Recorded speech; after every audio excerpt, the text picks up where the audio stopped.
Welcome to Our Girl Relationships. We talk about the problems people face in their day-to-day lives. Let's start with the video. My marriage has been a little rocky over the years. Irrespective of various factors, we have been standing strong and have never felt out of love till date. This should be the summary of every marriage which has seen tension over the years, but well, who can we judge? There seems to be another factor that influences this statement. Obviously, the mother-in-law. Now, the mothers-in-laws are a type of creature that just cannot see that you are happy.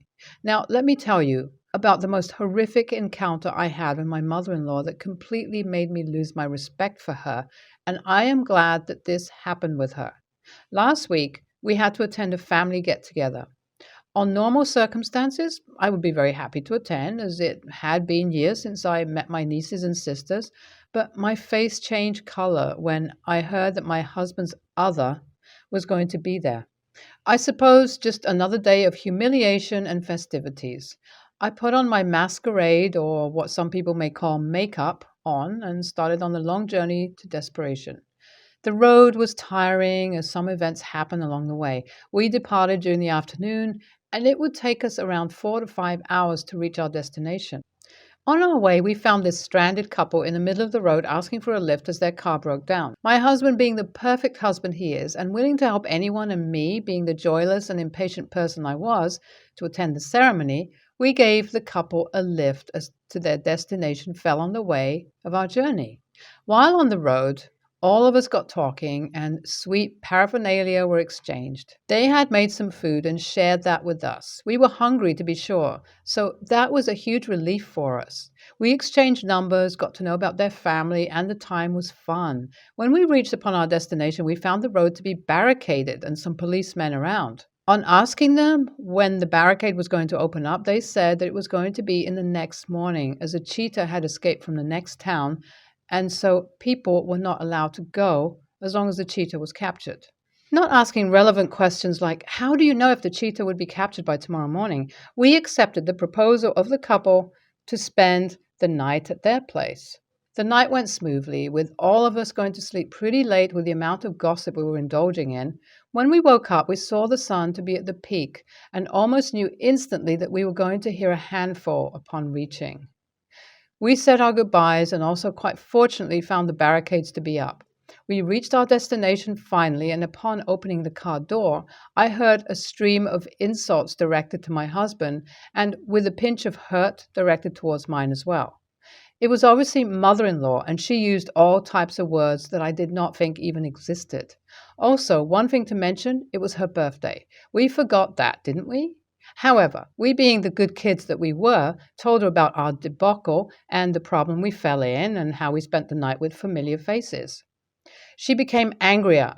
According to her, we were spending nights at other people's houses when we should have been with her, enjoying her getting closer to death.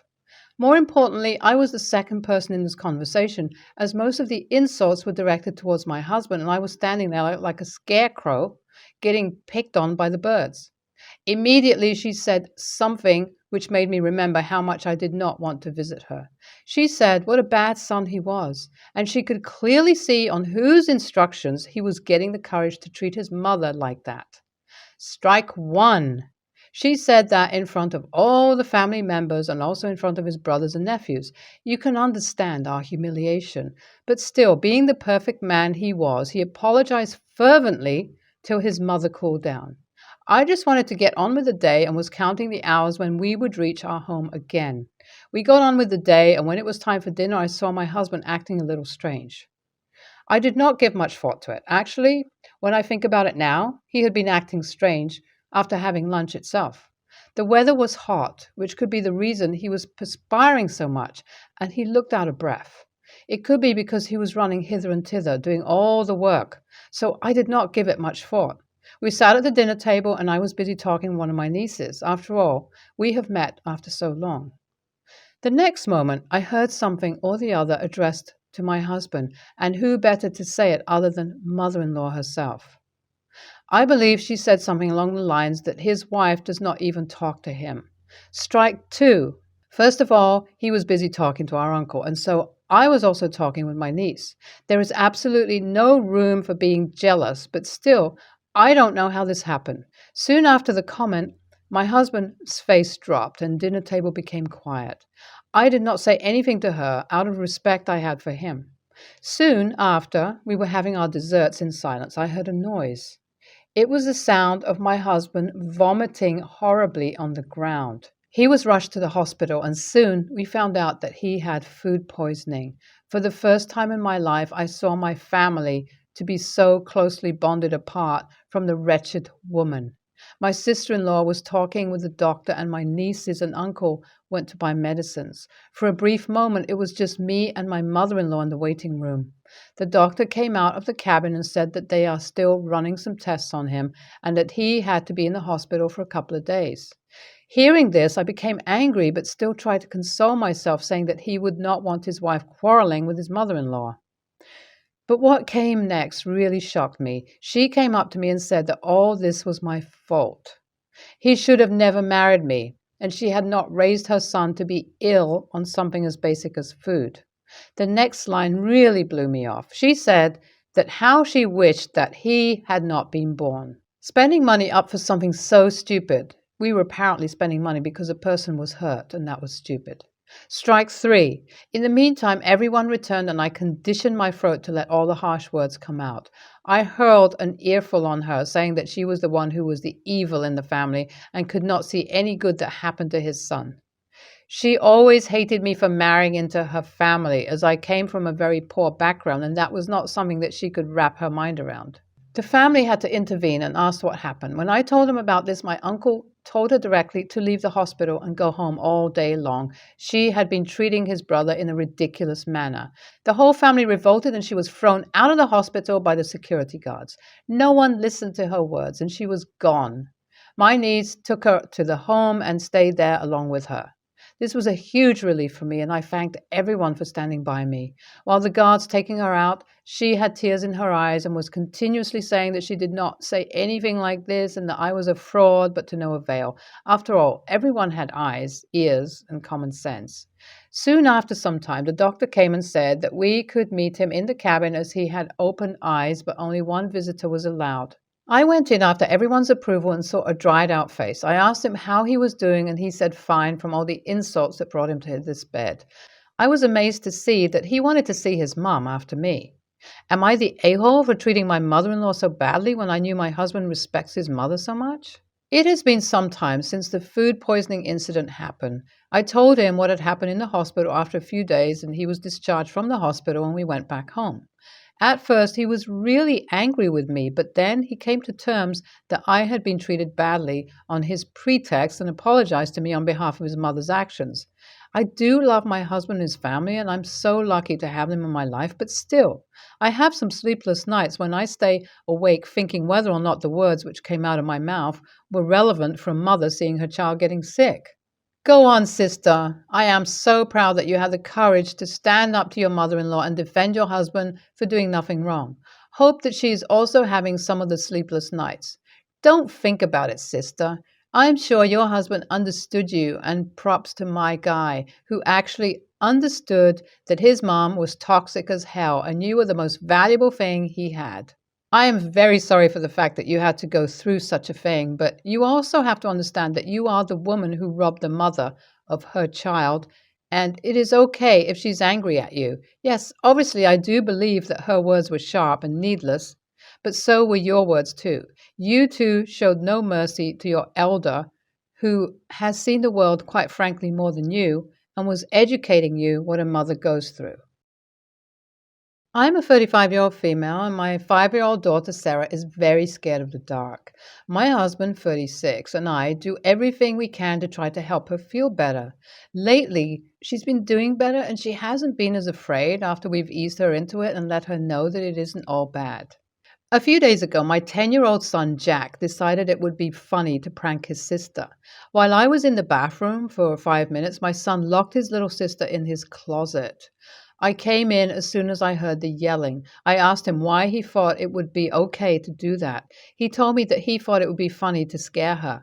When my daughter came out, she was crying. Not knowing how to discipline my son, I waited for my husband to come home so that we could decide what to do. When I told my husband and what happened, He thought the prank was funny. I told him that this was serious and Sarah was really hurt by what her brother had done to her. He told me to stop being so uptight and let kids be kids. He told me I was being overbearing and controlling over our son. When I tried to talk to him more, he told me that he had bigger problems and that I should just let it go because I'm going to ruin Jack's childhood. AITA? Hello, everyone. I know many won't see this update, but I will add this anyway. My husband and I had a long talk and we decided to spend time apart. He decided to stay at his brother's house. I found a therapist for Sarah to help her out with her fear. As for Jack, I punished him by taking away his console and other devices, and he has many more responsibilities around the house. He apologized to me for what he did, but I made him apologize to his sister. He apologized to her and he started crying. He said he didn't know it would make her sad. His punishments are still in place, but I'm still glad he apologized. I never expected this post to get popular. However, I'm here to address a few things. I'm getting told therapy is a bit extreme. However, you don't need something extremely traumatic to happen to you in order to receive therapy. It's overall healthy for everyone to express how they're doing. Another thing, me and my husband are not getting divorced. He came home and had apologized to me and my daughter. He agrees on the punishment I put in place. Thank you, everyone, for the kind comments, though. NTA, what's wrong with your husband that he considers terrorizing a younger sibling with their worst fear and possibly adding claustrophobia as a problem to be part of a normal, acceptable childhood? It's not. NTA, your husband is, though.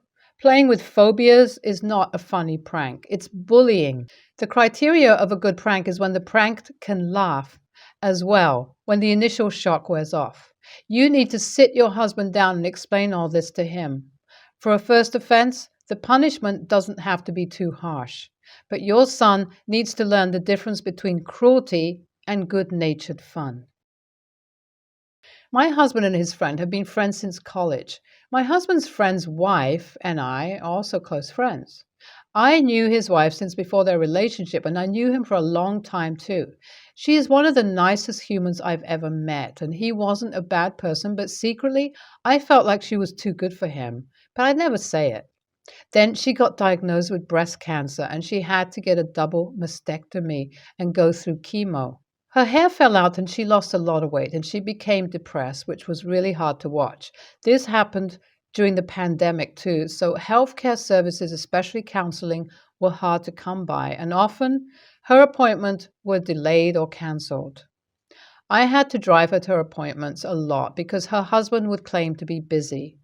He would come to our house often and rant to my husband that she wasn't having sex with him anymore and she wasn't attractive anymore, so he didn't want to have sex with her.